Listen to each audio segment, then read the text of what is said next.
alcanzase.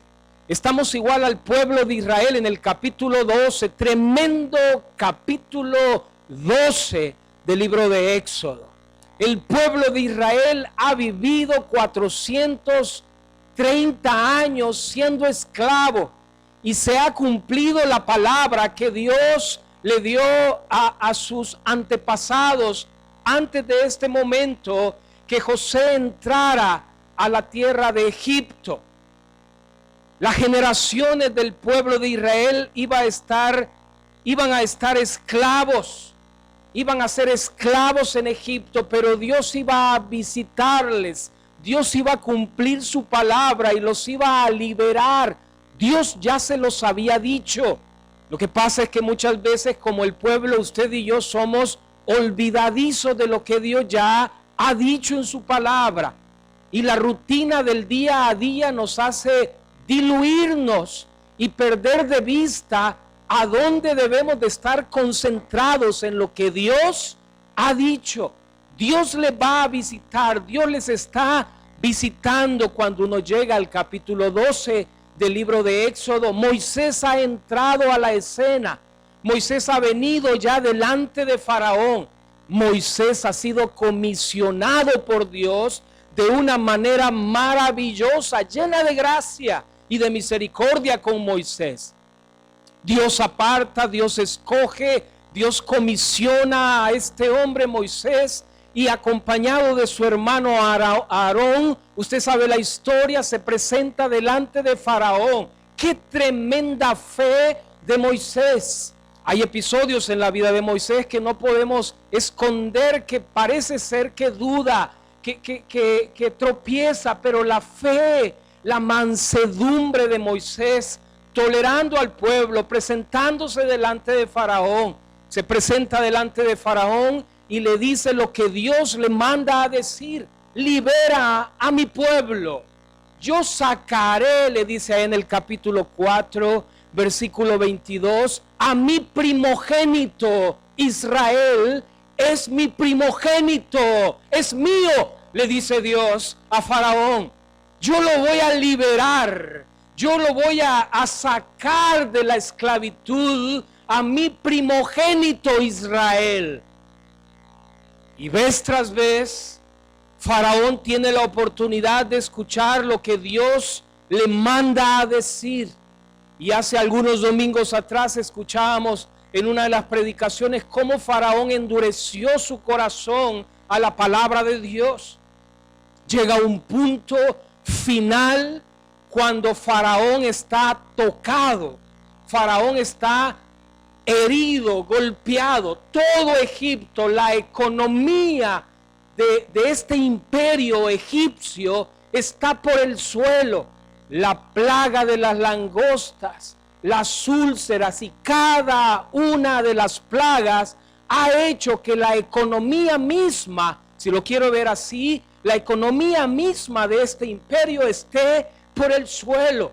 Los hechiceros van a llegar a aconsejarle a Faraón: mira, esto parece ser que es el dedo de Dios, como diciéndole: presta atención, ya no te resistas a ese Dios de los hebreos. Pero Faraón endurece su corazón. Faraón endurece su corazón cada vez más, al punto que en la 10ª plaga, usted la sabe y la conoce, la muerte de los primogénitos, Dios va a obrar poderosamente, liberando, sacando al pueblo completamente de Egipto. Y en el capítulo 12 Dios le da instrucciones a Moisés para que le dé instrucciones al pueblo, que en el momento, esa noche, de tarde a tarde, esa noche, ese día en que el pueblo va a ser liberado, que Faraón va a decir cuando se dé cuenta que todo primogénito va a morir, incluyendo su hijo. Y cómo termina el versículo 30: no había casa donde no hubiese un muerto. Hermano, ¿puede imaginarse lo que está sucediendo en Egipto? ¡Qué lamento! ¡Qué tristeza! ¡Qué lloro! ¡Qué lágrimas! No había casa en Egipto donde no hubiera un muerto. Faraón, al ver a su propio hijo, su primogénito, por fin decide liberar, permitirle al pueblo de Israel que salgan. Dios obrando poderosamente en una condición del pueblo donde era imposible que pudieran dejar de ser esclavos. Moisés de alguna manera había intentado, se recuerda, él había intentado en sus fuerzas tratar de mediar, tratar de ayudar al pueblo hebreo. Se recuerda cuando ve a aquellos dos discutir y bueno, él termina matando al egipcio, lo esconde debajo de la arena, se da cuenta medio mundo, le ponen el dedo en buen salvadoreño y le digo, ya nos dimos cuenta lo que hiciste con el egipcio. Moisés intenta en sus fuerzas ser el libertador de ese pueblo hebreo, pero no había manera humana. Escúcheme, recordemos esta mañana, en nuestra condición de esclavitud delante del pecado, no había manera con el pueblo ni con nosotros espiritualmente hablando, no había manera de poder ser libres. Moisés lo intentó y Dios con brazo poderoso, dice la escritura, plaga tras plaga, señal tras señal, golpe tras golpe, Dios va a doblegar a Faraón. Dios va a tocar a Egipto.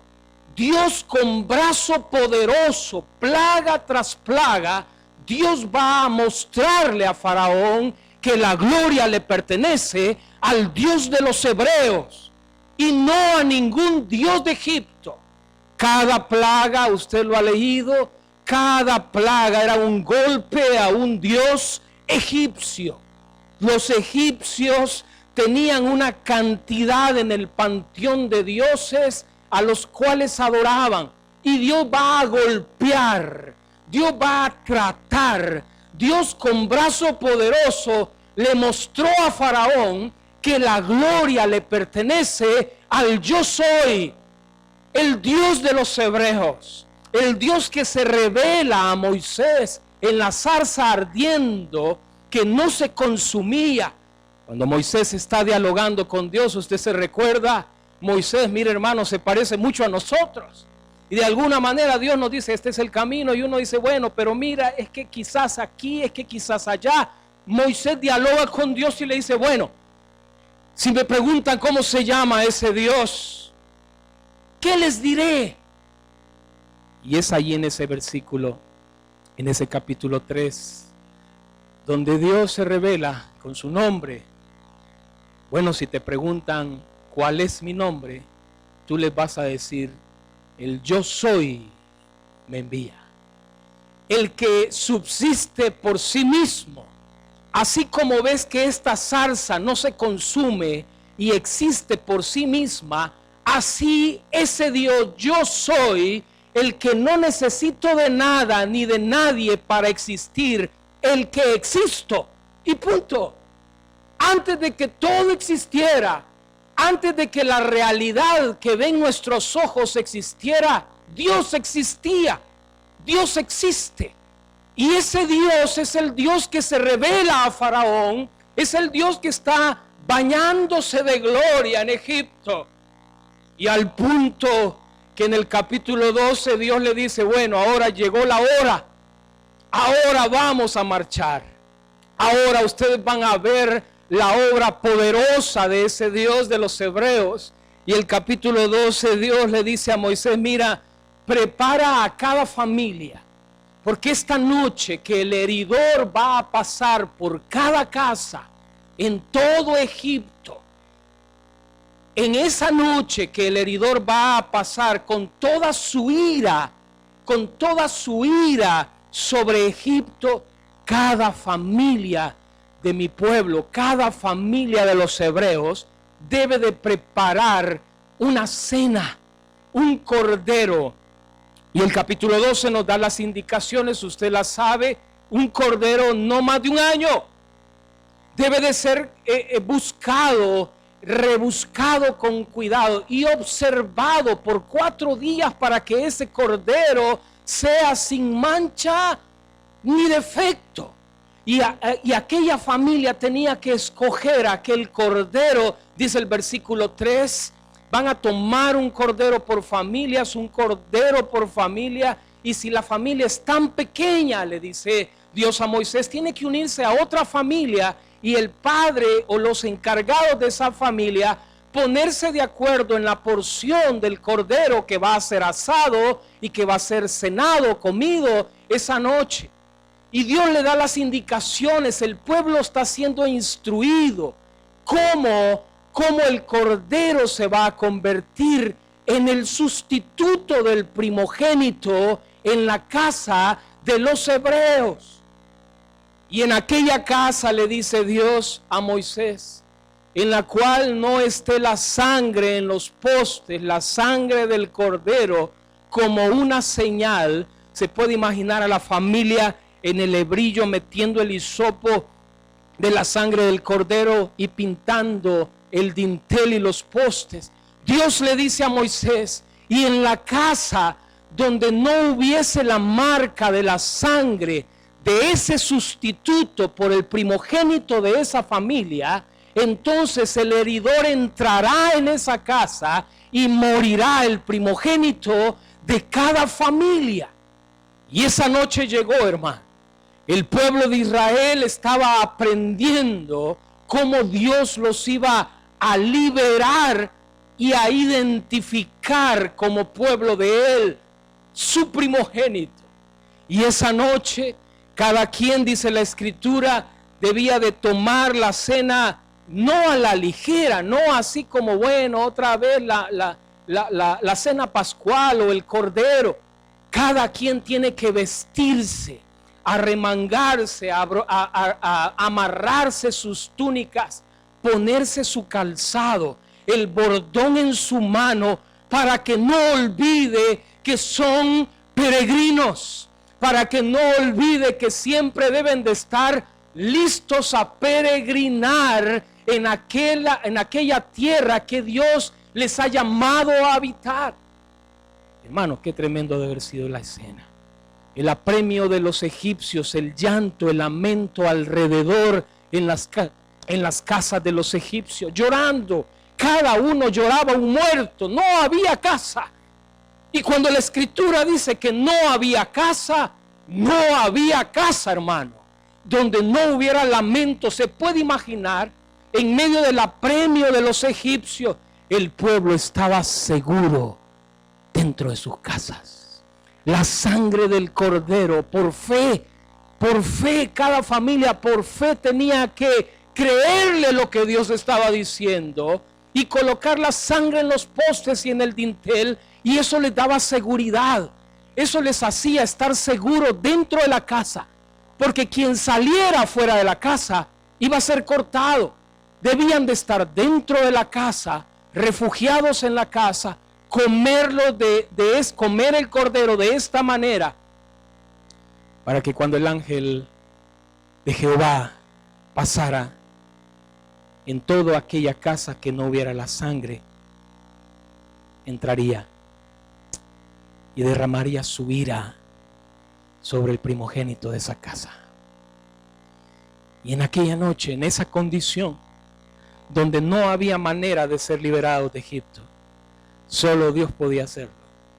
Ni Moisés, con todas sus insignias de príncipe de Egipto, lo lograba hacer.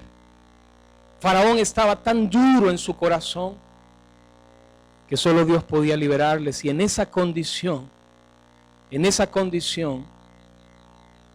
Dios le instruye a Moisés sobre el cordero pascual, la sangre en los postes, la víctima.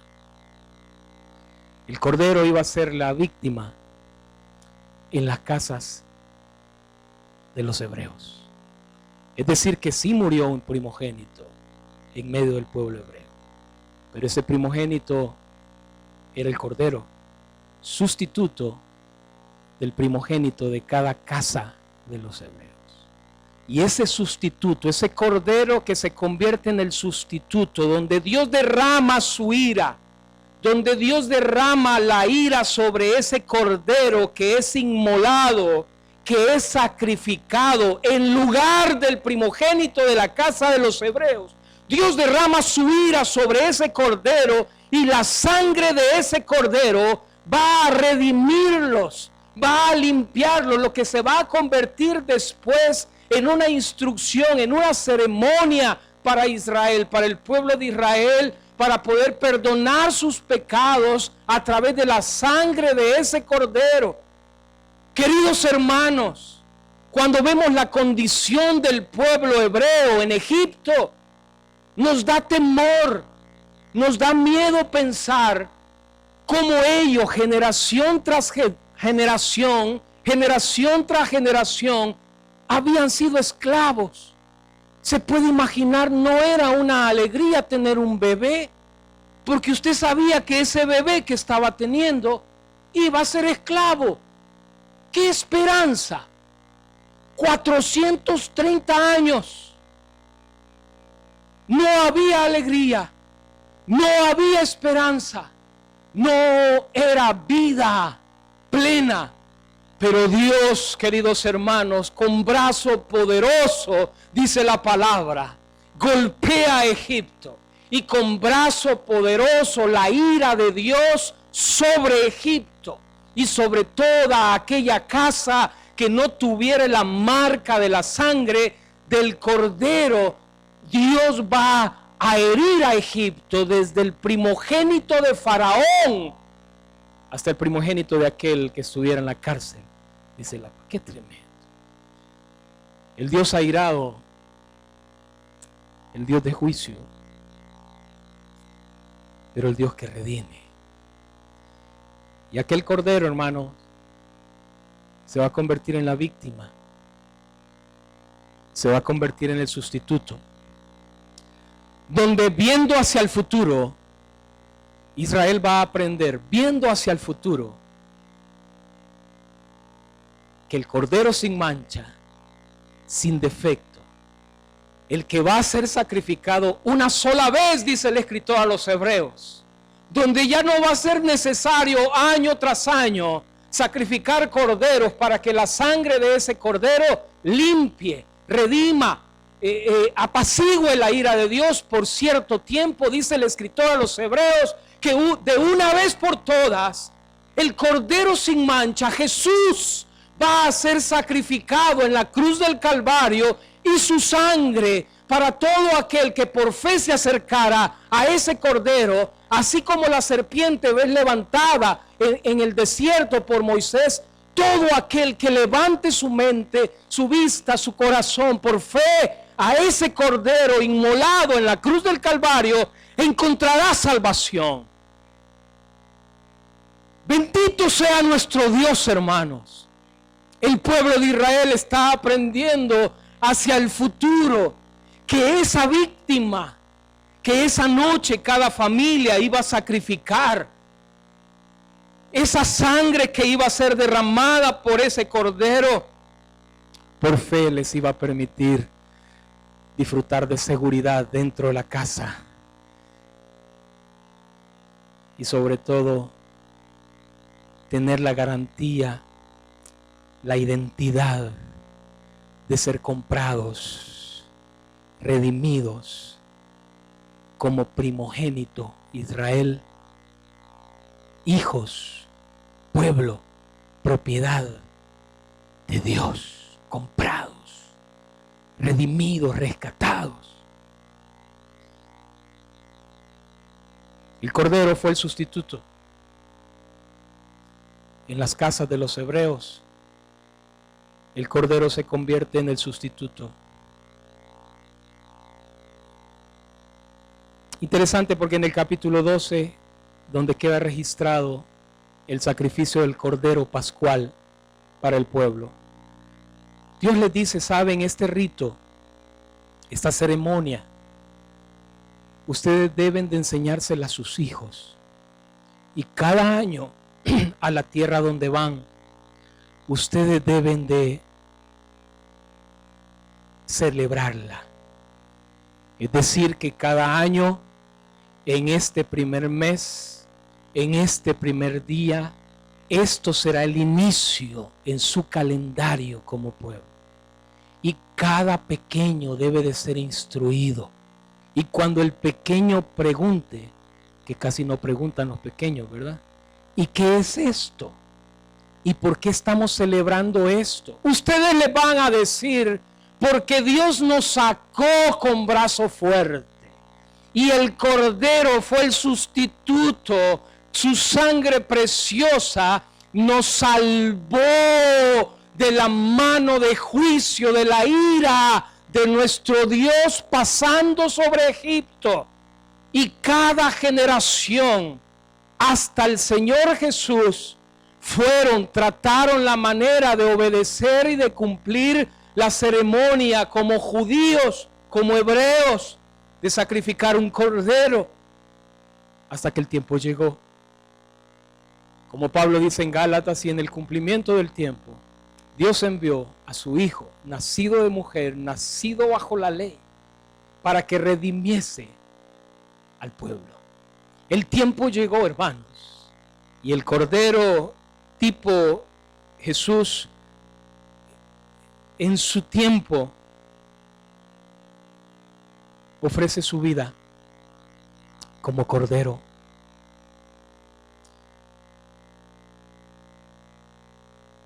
Cordero sin mancha. No se halló en su boca, dice Isaías.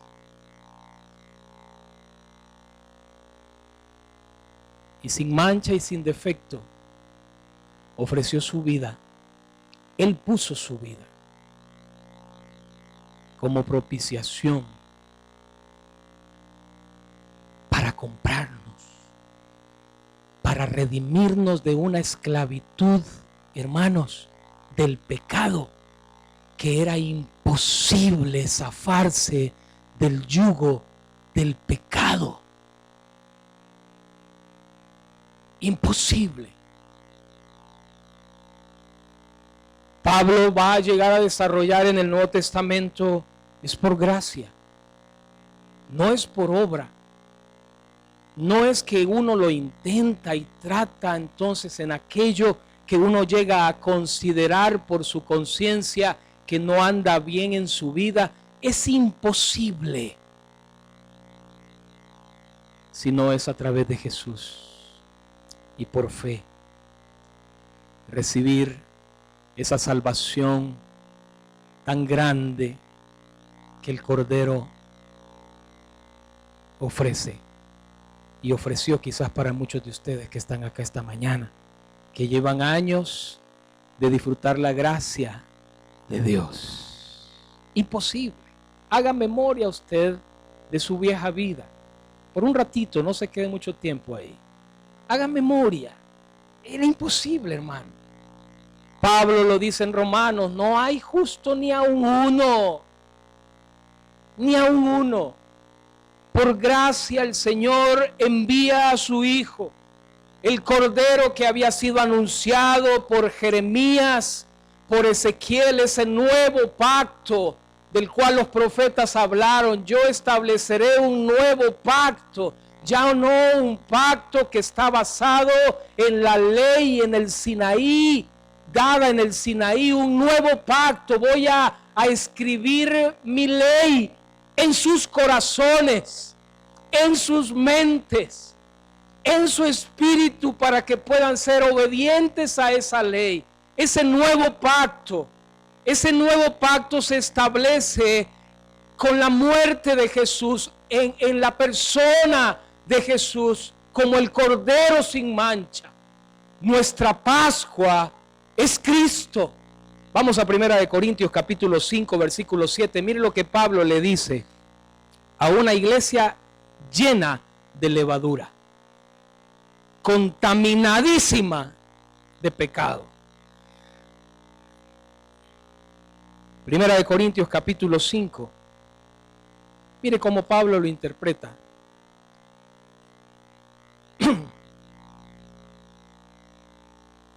Capítulo 5 de 1 Corintios.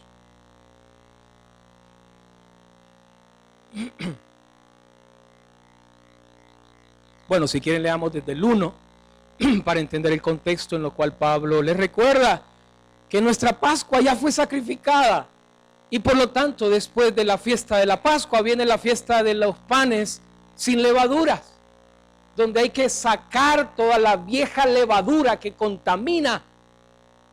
Versículo 1, de cierto se oye que hay entre vosotros fornicación, y tal fornicación, cual ni aún se nombra entre los gentiles, tanto que alguno tiene la mujer de su padre, y vosotros estáis envanecidos.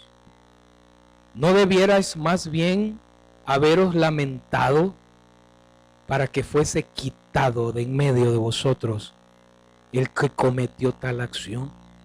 Ciertamente yo, como ausente en cuerpo, pero presente en espíritu, ya como presente he juzgado al que tal cosa ha hecho. En el nombre de nuestro Señor Jesucristo, reunidos vosotros y mi espíritu con el poder de nuestro Señor Jesucristo, el tal se ha entregado a Satanás para destrucción de la carne, a fin de que el espíritu sea salvo en el día del Señor Jesús. Versículo 6. No es buena vuestra jactancia. ¿Lo lee conmigo? No es buena vuestra jactancia. ¿No sabéis que un poco de levadura leuda toda la masa? Limpiaos, pues, de la vieja levadura, para que seáis nueva masa, sin levadura como sois. Porque nuestra Pascua, lo leemos juntos, porque nuestra Pascua, que es Cristo, ya fue sacrificada por nosotros. Así que celebremos la fiesta, no con la vieja levadura, ni con la levadura de malicia y de maldad, sino con panes sin levadura, de sinceridad y de verdad. Qué tremendo lo que Pablo les recuerda a la iglesia en Corinto. Nuestra Pascua, que es Cristo, nuestro Cordero que fue sacrificado, nuestra Pascua ya fue sacrificada. Y si ya fue sacrificada nuestra Pascua, inmediatamente después venía la fiesta de los panes sin levadura. Inmediatamente después el pueblo, Dios le dice a Moisés, enséñales y diles, saquen toda la levadura de sus casas. Si en alguna casa se encuentra un poco de levadura, ese morirá. Qué estricto Dios, hermano. Porque Dios estaba enseñándoles que no debían de contaminarse como la levadura contamina. No debía de contaminarse el pueblo al entrar a la tierra donde iban a haber naciones paganas. Y durante 7 días el pueblo iba a comer panes sin levadura. Qué tremenda manera de enseñar de Dios. Qué metodología, qué pedagogía de Dios. Porque durante 7 días, imagínese usted, la familia comiendo pan sin levadura. Cualquiera de la familia iba a preguntar, bueno, ¿y por qué estamos comiendo pan sin levadura? Si tan rico que es el pan con levadura. Y entonces, alguien en la casa les iba a decir, es que esta fiesta nos recuerda que así como la levadura afecta, influye, infla, contamina, leuda la masa, así debemos de caminar en este peregrinaje, evitando, sacando, evitando contaminarnos a las naciones donde vamos.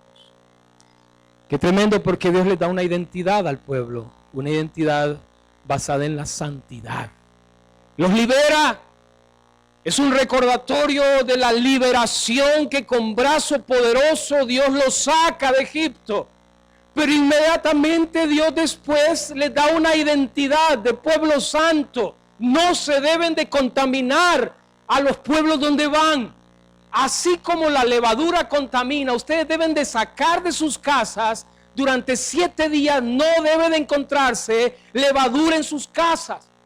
Porque así como la levadura leuda, contamina, ustedes deben de tener en mente que a donde ustedes van con su bordón, con su calzado, con su ropa bien vestidos, como peregrinos, van caminando, evitando contaminarse.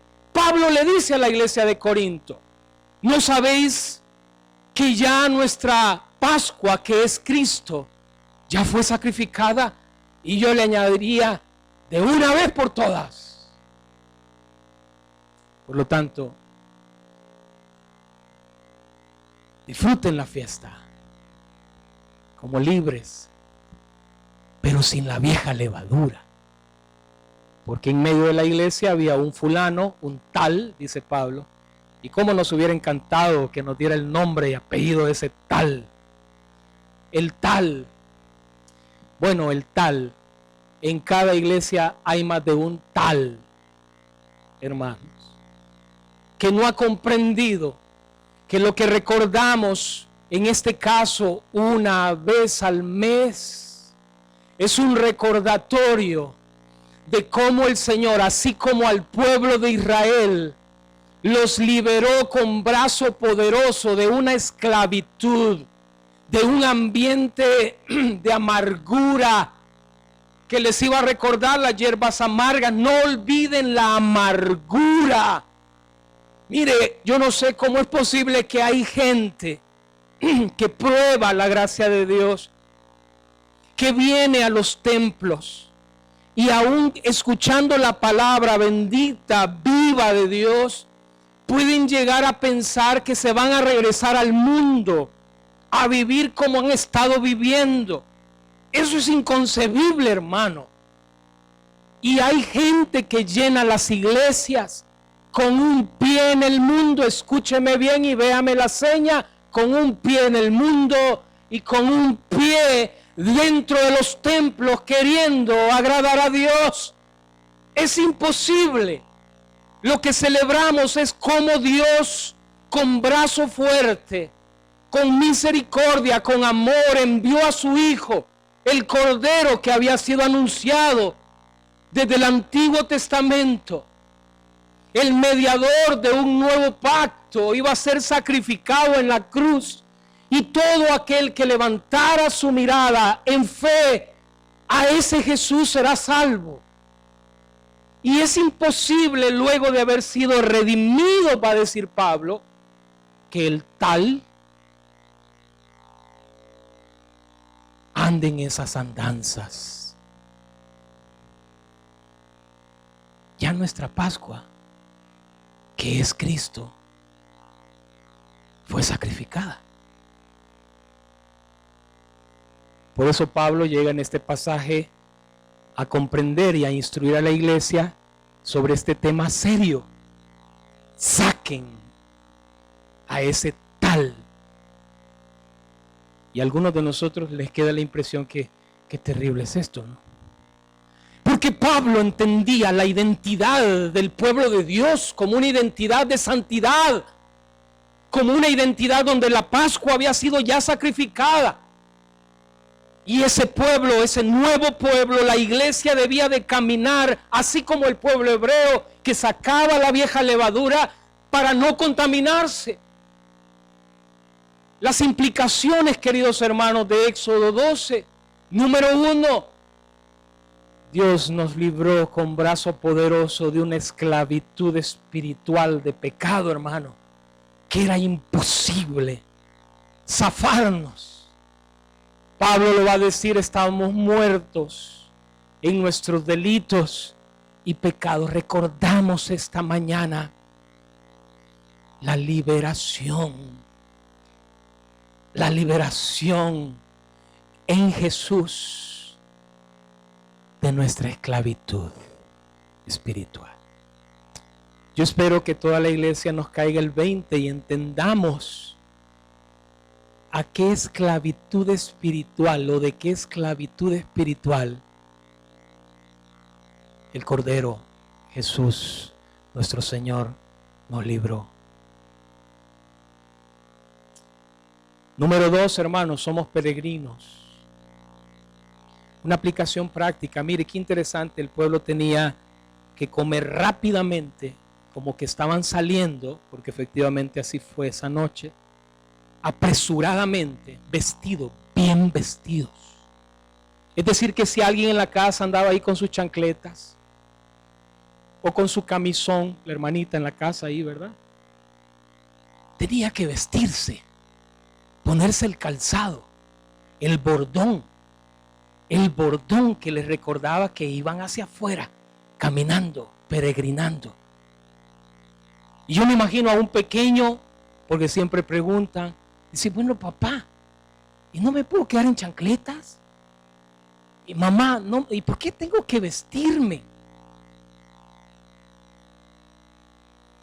La identidad de ser peregrinos, peregrinando hacia una tierra que fluye leche y miel, quedó grabadísima en las mentes de ellos. Pero el Nuevo Testamento dice que usted y yo somos extranjeros y peregrinos. Hermano, no se le olvide, marchamos. El peregrino no tiene ciudad de él. El peregrino, así como estas caravanas, ¿verdad? Van peregrinando. Se quedaron por ahí por Tijuana, ahí se quedaron. Y se levantaron de Tijuana no sé dónde, allá van. El peregrino, usted y yo somos peregrinos, redimidos, comprados con poder, con la sangre del Cordero. Imposible para nosotros si el Espíritu de Dios no ilumina, no nos alumbra, no, por su misericordia no nos hace entender, a responder por fe a ese regalo. Imposible. Ese Dios grande y poderoso puso sus ojos en ti. El Dios que creó el universo, que trasciende al tiempo y al espacio, pone sus ojos en un mortal como tú y como yo. Y nos da una identidad de pueblo que peregrina, que marcha, que camina hacia la patria celestial. Y mientras peregrinamos, mientras caminamos, tenemos una identidad. Tenemos un llamamiento, una vocación de pueblo santo. Si alguno aún camina untado con la vieja levadura, esta es la mañana, hermano. Este es el día.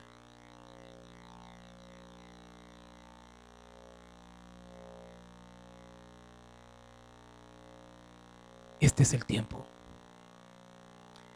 El ser redimidos nos ha dado una identidad. Y esta mañana lo recordamos. En Primera de Pedro capítulo 1 terminamos allí.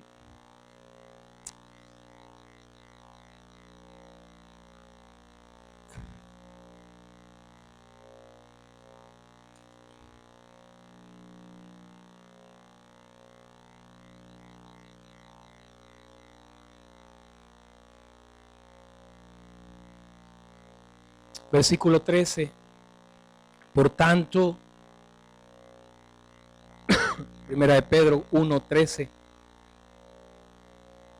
Póngase de pie, lo vamos a leer juntos antes de tomar la mesa del Señor. Primera de Pedro capítulo 1 versículo 13. Desde el 10 leamos.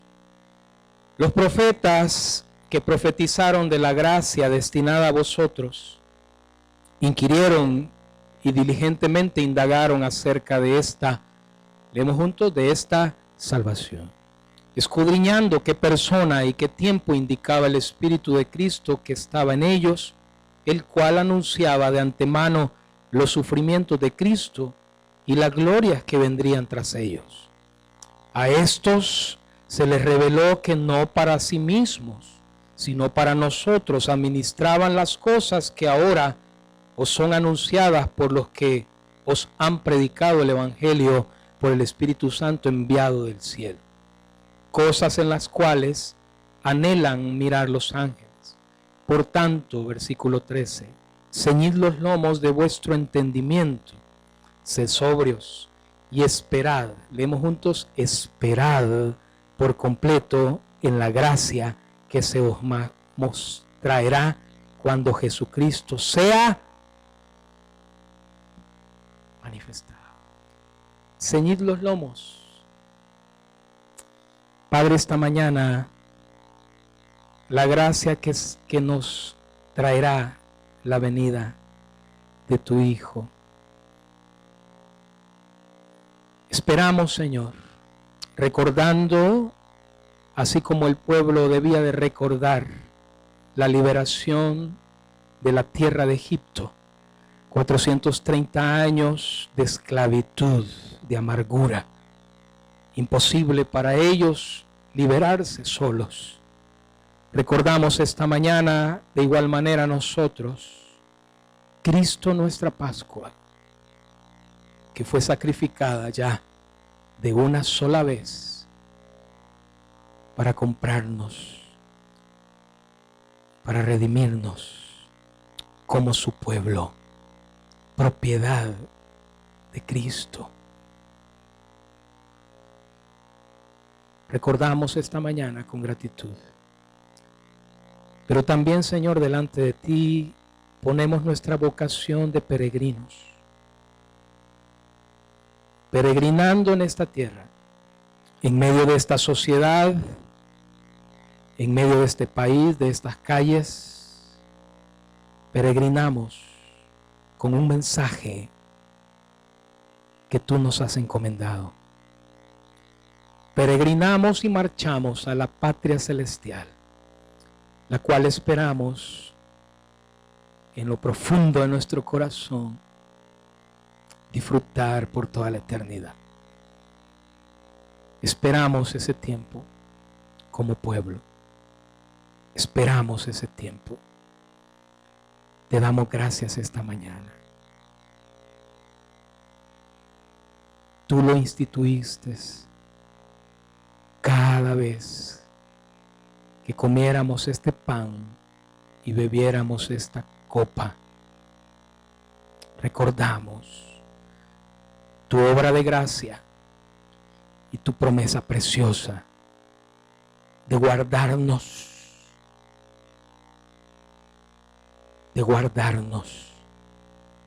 y de llevarnos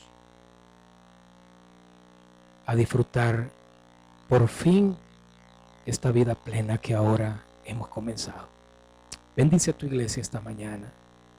Ayúdanos a ser comprometidos con tu palabra. Adorarte en nuestro corazón. En el nombre de Jesús. Amén.